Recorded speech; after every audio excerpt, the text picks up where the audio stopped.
When the European Reformation military forces arrived on the American continents, they were received well by the locals because their previous experience with people from across the Atlantic was a very good one. In response to the kindness of the locals, the reformators slaughtered most of the population without any mercy.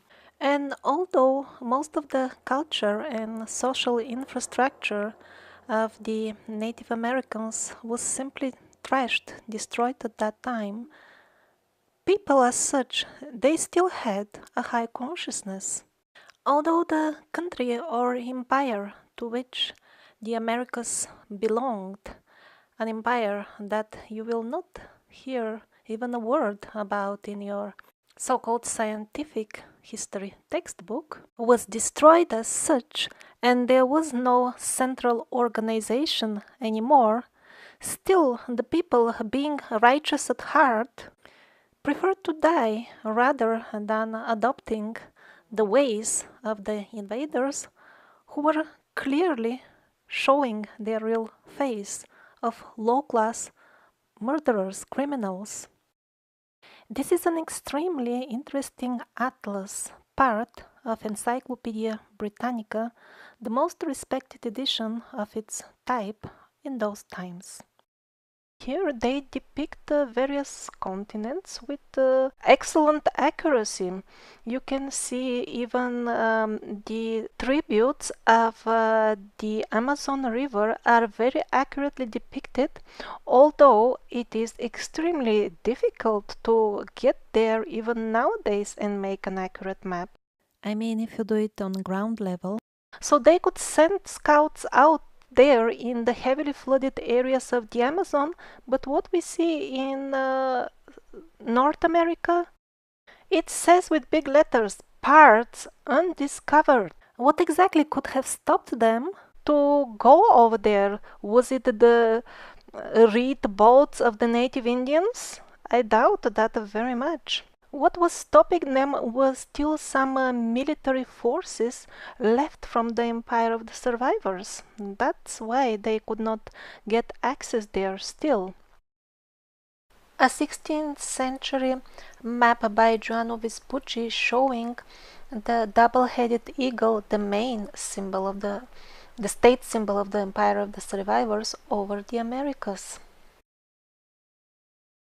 This is a map of the Aztec capital, Tenochtitlan, made by Cortés, who destroyed the city.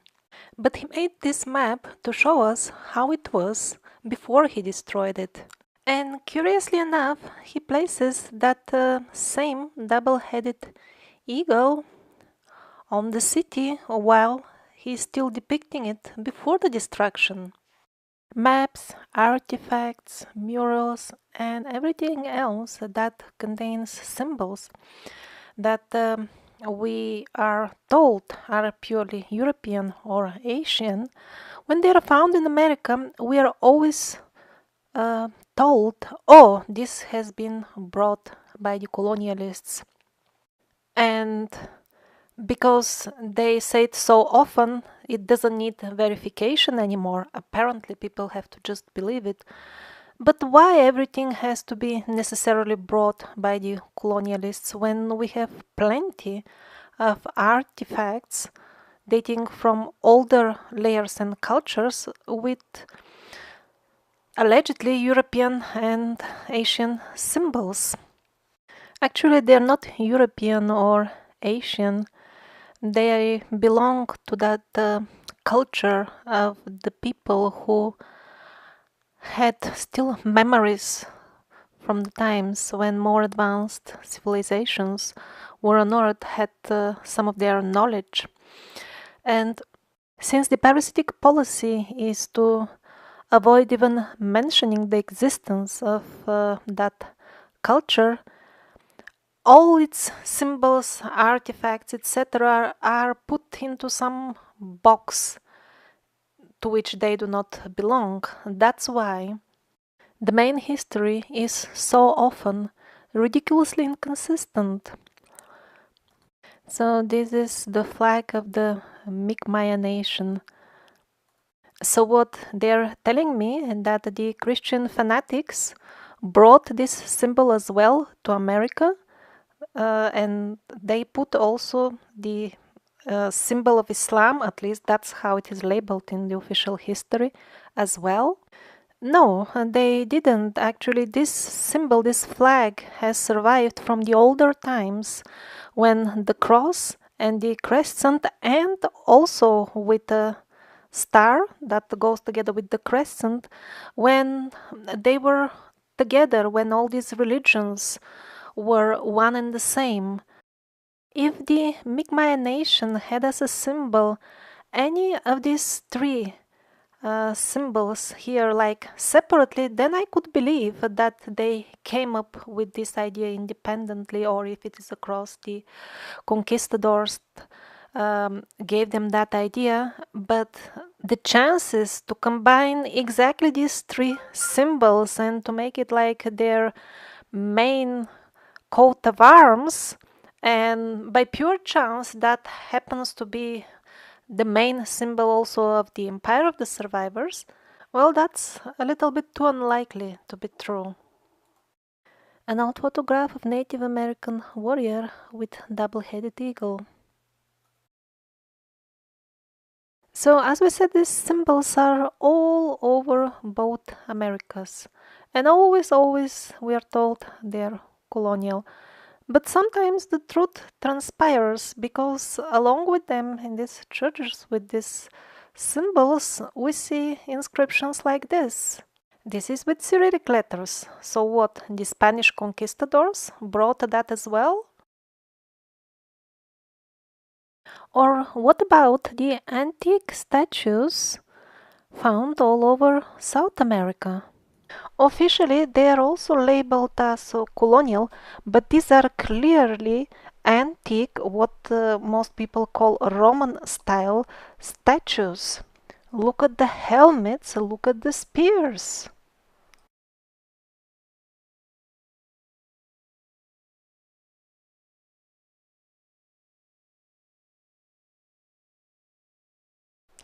This is a Neptune, pagan god, from the point of view of the missionaries and conquistadors. So did those absolutely fanatic missionaries who were burning people alive with their books because they were pagan, did they in their off time, in their free time, wear miniskirts, forget that they're Christians, and build statues of the pagan gods?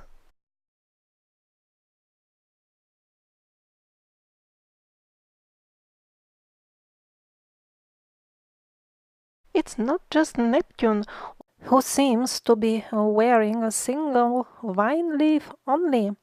Also the ladies, they're barely dressed.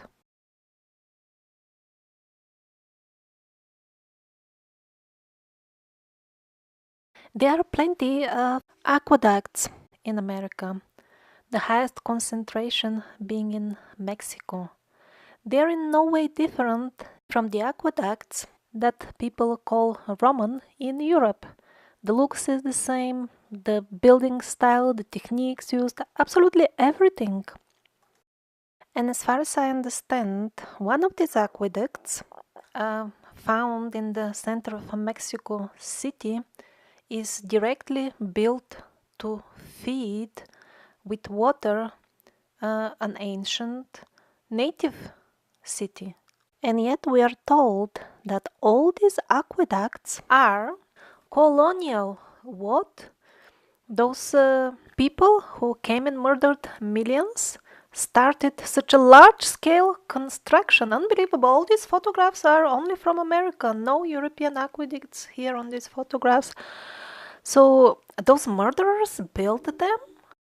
Even if we assume that the colonialists didn't build them themselves, but taught the local people how to do it, still it is very suspicious, because these are very complex, actually engineering things. Look at the ants on the top. Those are people. This is huge. This requires lots of knowledge. and also experience. You don't just come up with such things, you don't start with such complex stuff. It makes much more sense to suggest that the aqueducts were built by the same culture in both America and Europe and Asia, since they were always connected. Of course, the knowledge of building aqueducts could have been easily transmitted as well. This doesn't mean that all aqueducts are pre Columbian. Actually, the opposite, most probably. The majority of them were built after the conquest. Don't forget what is the Reformation all about. It's a very bloody war in Europe and America, and actually worldwide, as we are gonna see in the future episodes. But all that the parasitic forces could do at this time is place their own people in government positions. The people, the common people, were still relatively free. They could also travel without restrictions, not like us nowadays. And even though the newly appointed governments all over the world during the Reformation period started gradually tightening the knot of tyranny amongst the citizens, it really seems that the process was much slower in those days. Like, for example, in the current moment, it's escalating very rapidly. The masses, the people, were still very much connected to their higher spirits. They couldn't be cheated easily to voluntarily surrender their freedom, like us, for example, few shallow lies on TV, and we go like sheep to vote for some rotten, corrupt potato politician, and after that we comfort ourselves. But we live in democracy, right? Because we choose our politicians, we vote for them, right? No, we only choose our prison superintendents, not the presidents. So, what did the masses do after the terrible Reformation nightmare? Still, with whatever freedom they had, they created something beautiful out of the ashes of their destroyed culture. And that is now very mistakenly labeled as new classical style. Actually, when we take into consideration the shifts in history, like for example the 1,000-year shift, when many events were artificially shifted with 1,000 years back in time, and few other shifts were there, when we look at this as well and all the other factors, it actually turns out that the new classical style did not appear out of some sort of strange sentiments, but it was a direct continuation of the antique style. There was no gap when people forgot how to build in antique style. This gap is an illusion because of this artificial 1,000 years.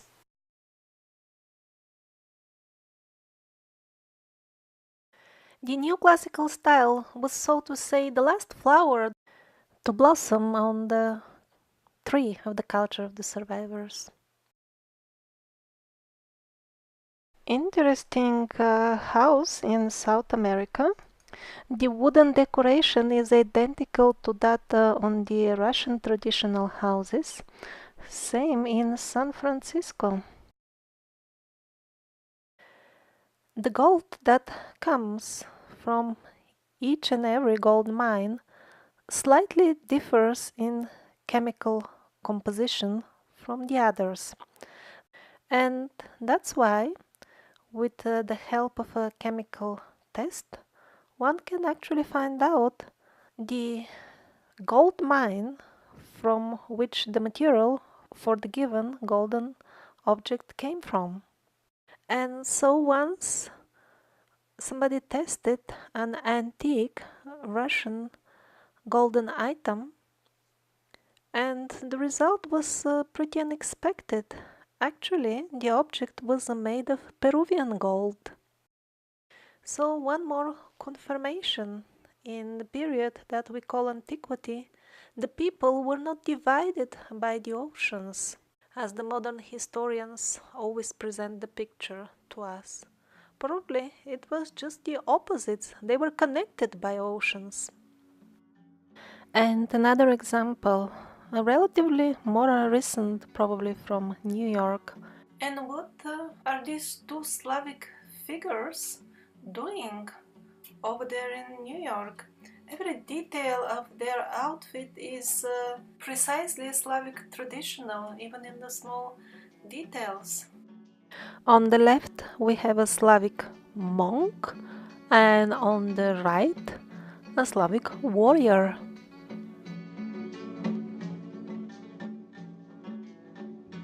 These are ancient Mayan figurines exhibited in the Museum of Toronto. The people that are depicted wear turbans. Yet one more proof for a connection with Asia.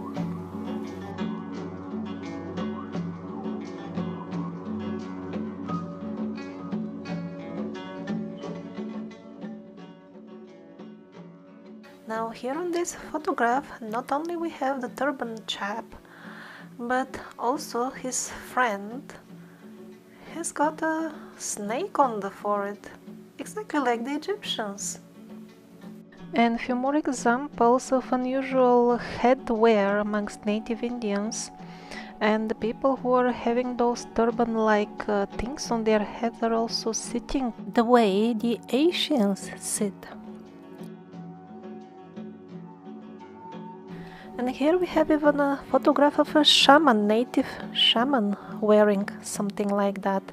Native to the Americas, I mean. Not much of his face is visible, but I must say that the mustaches also look quite oriental, not only the turban.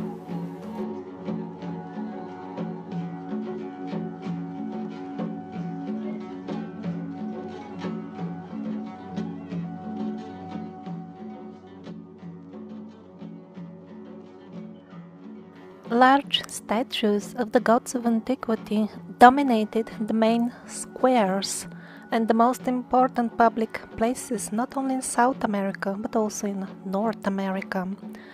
Officially, we are told that this was kind of part of the package called neoclassical style.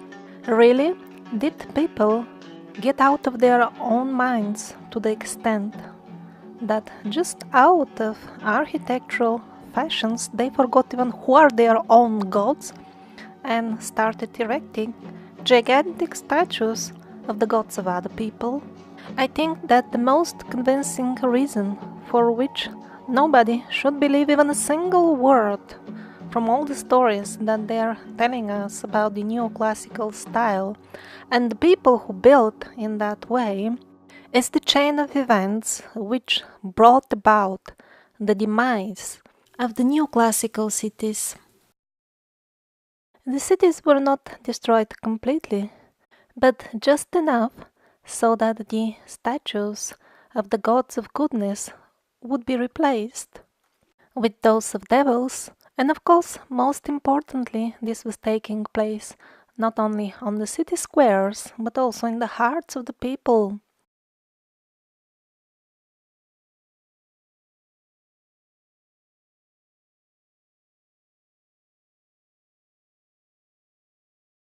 A couple of years ago, I started mentioning in various videos about strange things that the Russians are finding out on large territories of Siberia, namely cities buried under a couple of meters of mud, clay, and also forests that were completely devastated some 200 years ago, like young forests. The old trees were killed, all of them, 100%. And those territories are the size of a couple of big countries. We are not talking about a small regional thing, we're talking about something big.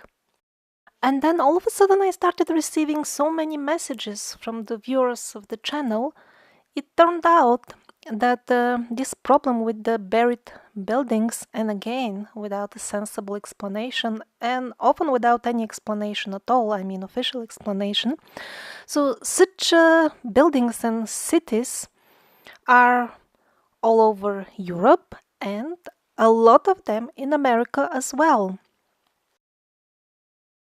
For example, this is a photograph of the Colosseum from the times when it was still buried. So many examples along these lines came from the West Balkans that I had to make a separate long video with all those examples. Now let's see some of the strange things that were happening to the people in America during the last few centuries. Now something dramatic took place on 25th of August 1814 in Washington, D.C. We don't even know what exactly happened because we only have official sources and those seem to be somewhat inconsistent. So the official story starts like this. The British were putting the city on fire and they didn't even notice that a terrific storm is brewing above them in the skies. Well, of course, these people come from London. It's such a dry desert there, it hasn't rained in 700 years. Poor Brits, since they didn't know how a rain cloud looks like. Here, they're telling us the story. The Brits didn't have a slightest idea how bad the storms in DC can get. Well, of course, they don't have the slightest idea. Britain is on Venus and not on the Atlantic Ocean as DC. A fierce storm was upon them and they didn't know what's happening. The British cannons were tossed by the winds. I had a slight difficulty figuring this one out. It looked like to me this is a bit too heavy to be tossed by the wind. But of course, they meant that their toys, the toy cannons, were tossed away, not like the big military real cannons. Solid, huge buildings like this one were collapsing during that time, but they killed only a couple of Brits, of course.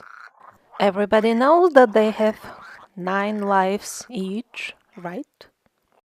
The White House was buried in mud until the 2nd floor. And so was the rest of the city.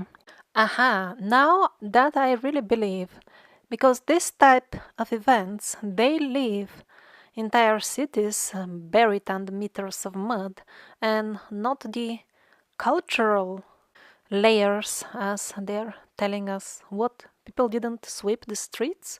They were every day instead carrying buckets with mud to bury their own homes? They must have been doing it if all the cities were buried in a peaceful way, as the mainstream history implies. And what a curious coincidence that this terrific storm was upon them exactly on the day of the battle. Strange. And in the future episodes, I'm gonna tell you about the battle in Moscow, where the same thing happened just on the day of the battle. And again, the stories of the various disasters that happened are quite suspicious. And the latest thing that was discovered about that particular battle in Moscow was, by the way, that they even lied to us about who were the parties fighting the battle and the entire war, as a matter of fact. So, were the enemies of the human race capable of weather manipulation? Most definitely, we hear lots of stories along those lines in the legends of the indigenous people from all over the world.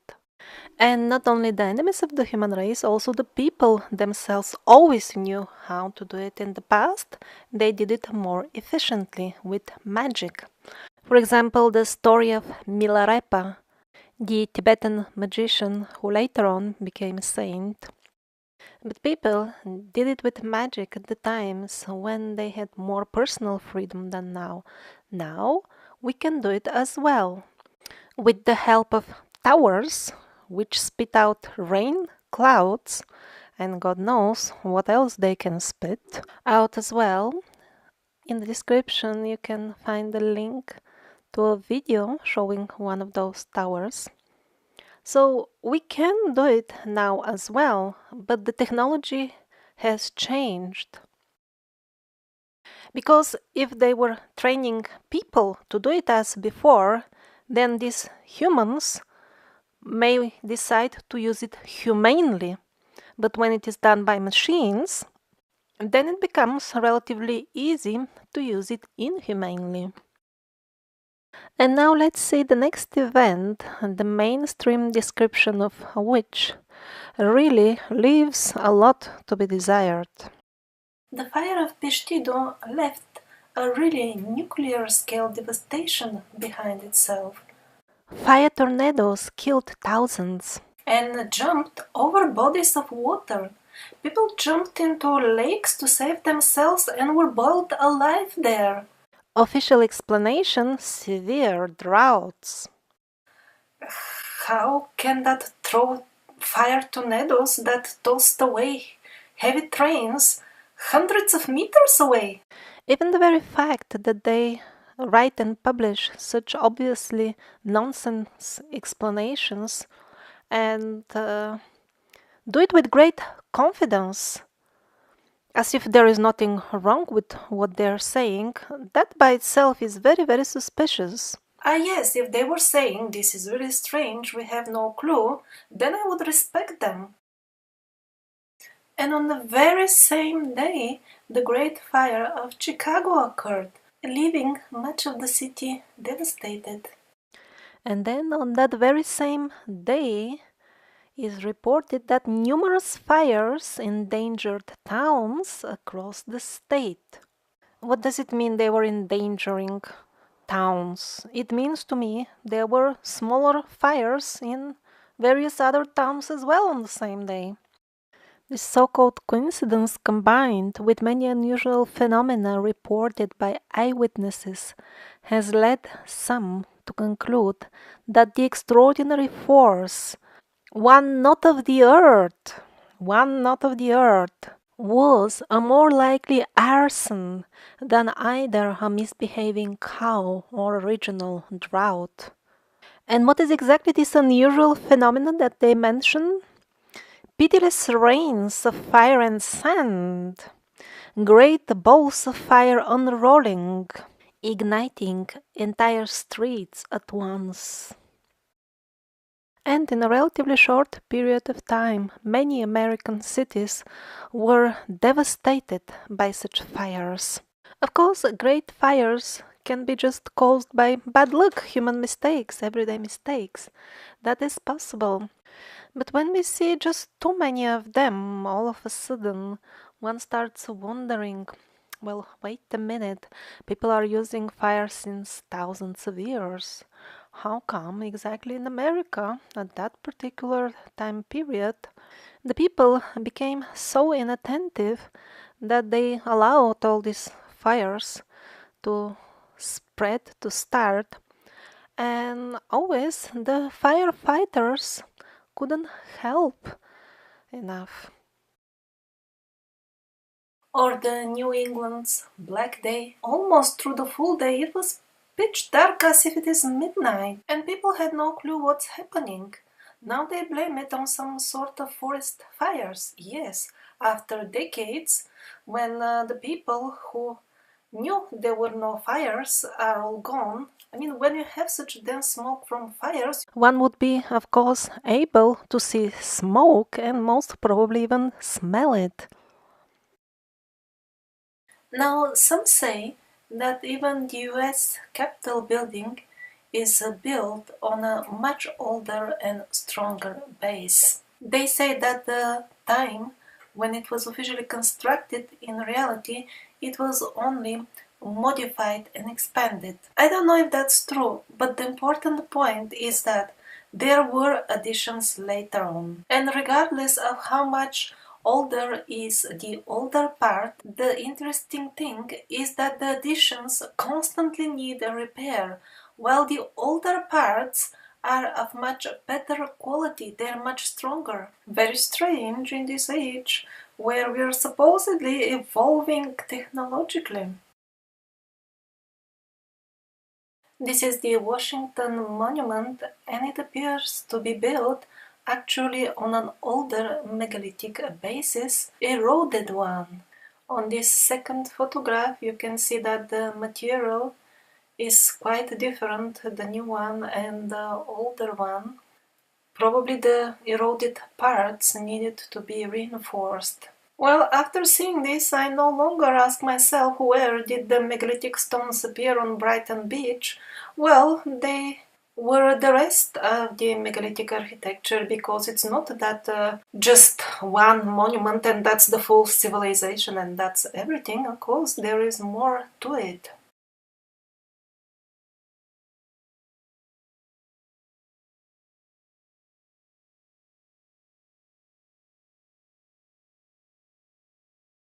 Some of the most beautiful buildings in New York, like the Penn Station, were simply torn down, demolished.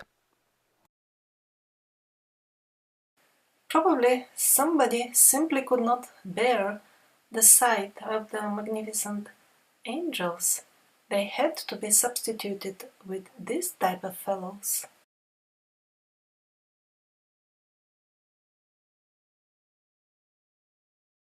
So while Russian researchers were trying to figure out the details of a great flood in St. Petersburg, because, by the way, the full official history of the city doesn't make much sense as well, it turned out the new classical city of St. Petersburg was also buried under mud, but the actual event was not even local. Exactly at that time, the same was reported in Sweden, France, and even San Francisco, where the winds would carry away the roofs of the houses. That very same storm landed on the shores of England as well, and over there it was called the Great Gale of 1824. In the same way as they avoid giving even a name to the culture, the civilization of the survivors, and instead of that, they call them with different names in different countries to make them look like local people. In the same way, the global events which contributed to the destruction of this culture in its later stages, they are also called with different names in different lands to make them look unrelated. But severe weather was only part of the full story. All this story with the falling mud and sand from the skies, where did it come from? For example, in Sicily, they describe a rain of sand, and the sand looked so strange that they describe it as unearthly. And in addition to clay and sand raining from the skies, this period, some 200 years ago, when the new classical cities were buried, was also rich in unusual activity in the skies, so to say. For a relatively short period of time, people saw lots of fireballs. They called them comets in the skies. People saw strange things. We don't see such things now. Here is just one of them. Something like northern lights, but all over Europe. Just after sunset, unusual strong glow in the skies. Then it looks reddish, as if there is a great fire somewhere. But of course, observing balls of fire in the skies and having rainfall of mud and clay and all kinds of substances which come from faraway parts of the planet, that's something that occurs naturally. So maybe some of you wonder why is she trying to mix completely natural events with other disasters like the fire of Peshibo. That is a really suspicious one. So the answer is that first of all, if a given phenomena can be natural, that doesn't necessarily mean that it is always completely natural. Like, for example, hurricanes. Mother Nature is perfectly capable of creating such, and so are the people. So when we have a hurricane, it is not sure what was the origin of it. And even if a given hurricane was artificially created, still the hurricane as such remains a natural phenomena. So at the end, we arrive where our forefathers used to be long time ago, in a world without a clear boundary of what is natural and what is not. The modern history books call them dumb because they saw intelligent beings pulling the strings behind certain natural events, but in reality, we are the dumb ones. Because we allow our children to be taught such nonsense at school, while everybody can see how the towers spit out clouds and create the weather. And there is a second point in answer to the question, why do I mix suspicious events with naturally looking ones? Well, there seem to be too many suspiciously looking circumstances about these mud rains and strange fires from the skies causing destruction. What are they? Well, first of all, the entire civilization of the ancient Egyptians, which was living in a tropical climate, was destroyed, buried under sands. In some parts, they were like completely covered, not just 1 or 2 meters, but the entire villages were buried under many meters of sand. So, first of all, it is suspicious that it happened instantly. Yeah, people were buried during their household chores. That is proven by excavations. And second of all, it is very suspicious that this topic is like a taboo. They don't talk about these things much in the mainstream history. Instead, they're uh, talking general things like Sahara was green millions of years ago. Another suspicious point are ancient sites, like, for example, the Cholula pyramid in the previous episodes, and other, like a couple of fortresses in Asia. They are definitely buried with mud, and it's again lots of mud. It's not something that you bring manually. And also, it seems, I'm only saying it seems, I have not seen confirmations, but this seems to be selective, like only for the site. Now, that is extremely suspicious. That is the most suspicious of all. And this is something that can be very easily checked, like also with the neoclassical cities. If it is only them buried under mud and the areas, the fields around are not, then we are surely talking about something natural but not so natural. And then the two most suspicious things are the fact that in main history it is not even discussed who buried the neoclassical cities with mud. And the other most suspicious thing is what happened during this battle with Napoleon in Moscow, which I'll review in detail in the subsequent episodes of this documentary. And that one is a clear proof that those who fabricate the lies about our history don't hesitate to disguise acts of arson as natural events. So I've been continuously mentioning a war on humanity, a war on the human race. Why all that? Why to turn us from normal people to this? Remotely controlled zombies wearing symbols of the devil from top to bottom. And that's why the most important part of this war is not destroying our houses, but our belief system. Long time ago, I saw a documentary where a very old native Hopi woman was telling how her tribe was forced to abandon the way of life that they had learned from their forefathers. Men with weapons arrived. They encountered a tribe which was far more superior to them in much higher consciousness. They lived peacefully, they had well organized society, they lived noble and righteous lives. And this was reflected also in their health. They easily lived up to 120 years, and they would have the hair, the teeth, the looks, and vitality of young men, even when they were very old, for our standards at least.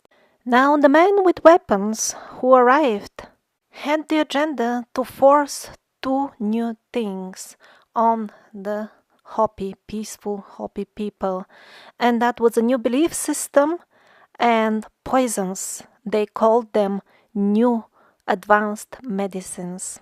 The Hopis, who were of a weaker spirit, when they saw the cruel men with weapons, they just surrendered and accepted everything out of fear. Those of stronger spirit were hesitant and refused. They were threatened, beaten, raped, tortured until they accept.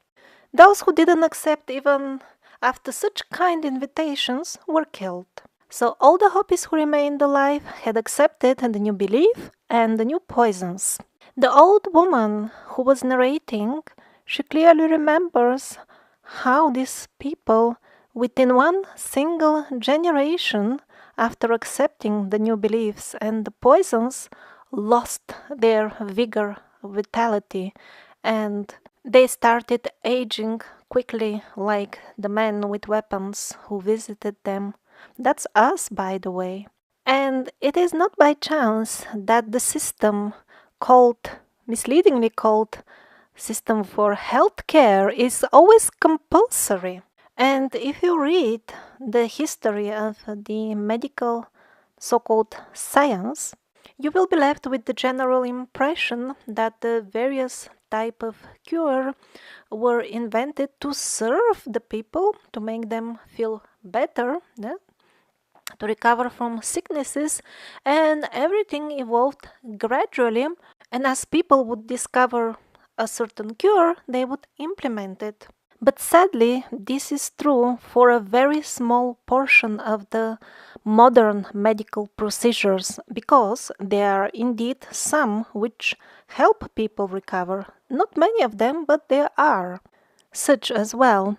And the rest of the procedures sadly belong to the malevolent practices as those that were forced on the Hopis. And I think there is a very important lesson that we can learn from this story of the Hopis. Their lives were ruined within one single generation after accepting the toxic beliefs and substances. That means also that the reverse process can be that fast as well. If we stop poisoning ourselves with modern chemicals and revert our belief system to that of our forefathers, who lived in accordance with the instructions left by the benevolent spirits, the creators of the universe and the human race in particular, then our bodies will also change very quickly, and so will the environment around.